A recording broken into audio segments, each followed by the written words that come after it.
बुल्ली बाहर खड़ा हुआ बुल्ली और शॉन का इंतजार कर रहा है। अब तक तो बुल्ली और शॉन को बाहर आ जाना चाहिए। कहीं अंदर कुछ गड़बड़ तो नहीं हुई, मुझे जाकर देखना चाहिए। ये सोचकर बुल्ली दरवाजे की तरफ आगे बढ़ता है, लेकिन अंदर से तो किसी भी तरह की कोई भी आवाज नहीं आ रही। जरूर कुछ गड़बड़ है। बुल्ली को फौरन ऊपर जाकर देखना होगा कि आखिर अंदर हुआ क्या है। लेकिन बुल्ली के साथ एक और मुसीबत है, वो ये है कि वो ऊपर से कूद कर नीचे तो आ गया, लेकिन अब वो ऊपर कैसे जाएगा, क्योंकि सीढ़ी तो ऊपर लगी हुई है और उसकी हेल्प करने के लिए भी कोई नहीं है। तभी बुल्ली के दिमाग में एक आइडिया आया, ये पुरानी मोटरसाइकिल भी काम आ सकती है। बुल्ली मोटरसाइकिल के पास जाकर उसे ले आया और उसे खड़ा करके उसके ऊपर चढ़ गया।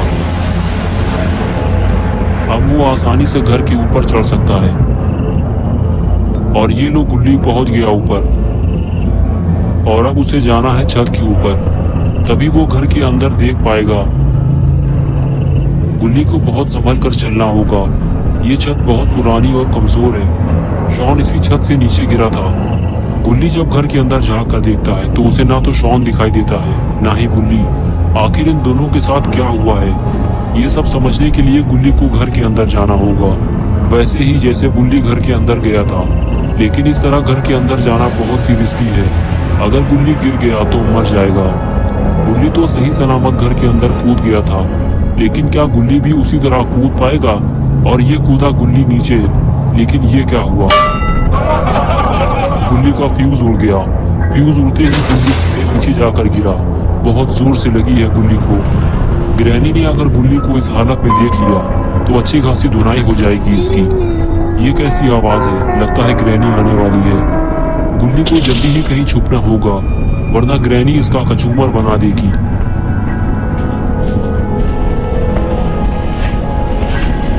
तभी वहां ग्रैनी आ जाती है और आते ही वो गुल्ली की तरफ देखती है। शायद उसने गुल्ली के गिरने की आवाज सुन ली है, लेकिन गुल्ली कहाँ चला गया? शायद वो कहीं छुप गया है और ग्रैनी उसे ढूंढती हुई दूसरी तरफ चली जाती है। गुल्ली को सतर्क रहना होगा, क्योंकि ग्रैनी छोटी छोटी आवाज भी सुन लेती है। अपना गुल्ली तो कैबिन के अंदर छुपा हुआ था। ग्रैनी के जाते ही गुल्ली कैबिन से बाहर आया, लेकिन गुल्ली थोड़ा डरा हुआ है। वो इधर उधर देखता है और फिर आगे बढ़ जाता है। आगे बढ़ते हुए गुल्ली की नजर सामने लगे दरवाजे पर पड़ती है, जो घर का मेन दरवाजा है। उस पर एक लॉक लगा हुआ है। गुल्ली पास जाकर उसे देखता है तो पता चलता है उसे खोलने के लिए एक चाबी की जरूरत है, और वो चाबी कहाँ मिलेगी गुल्ली नहीं जानता, इसलिए वो दूसरे कमरे की तरफ चल देता है। गुल्ली अभी बुल्ली और शॉन को ढूंढ रहा है। गुल्ली जैसे ही कमरे में पहुंचा तो उसने देखा कि ये तो ग्रैनी का किचन है।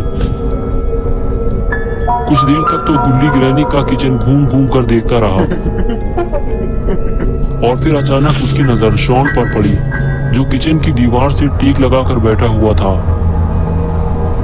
गुल्ली फौरन उसके पास गया तो उसे पता चला कि वो तो बेहोश है।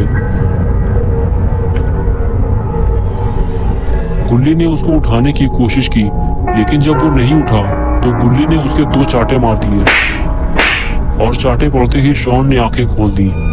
होश में आते ही शॉन बोला, क्या तुम लोगों ने ग्रैनी को मार दिया है? और बुल्ली कहाँ है? गुल्ली ने कहा, ग्रैनी अभी मरी नहीं है, वो जिंदा है, और बुल्ली को तो मैं भी ढूंढ रहा हूँ। शायद उसे ग्रैनी ने कहीं कैद कर दिया है। तभी गुल्ली को कुछ आवाज सुनाई दी, इधर कोई आ रहा है, जल्दी उठो, हमें कहीं छुपना होगा। और फिर गुल्ली और शॉन वहां से जाने लगते हैं, और इधर ग्रैनी पूरे घर में गुल्ली को ढूंढ रही है। और इधर गुल्ली और शॉन को छुपने की अच्छी जगह मिल गई है। ये दोनों किचन की कैबिनेट के अंदर छुप गए हैं, लेकिन शायद इन दोनों को ग्रैनी ने छुपते हुए देख लिया है। काफी देर हो गई, ग्रैनी अब तक नहीं आई। लगता है वो आगे चली गई है। गुल्ली चारों तरफ नजर घुमाता है, लेकिन ग्रैनी का कुछ अता पता नहीं है। यही सही वक्त है यहाँ से बाहर निकलने का। गुल्ली और शॉन धीरे धीरे बाहर निकलते हैं, लेकिन अभी खतरा टला नहीं है। इन दोनों को नहीं पता कि ग्रैनी आखिर कहाँ गई। शॉन कहता है कि हम दोनों ने कैबिनेट के अंदर छुपकर ग्रैनी को बेवकूफ बना दिया।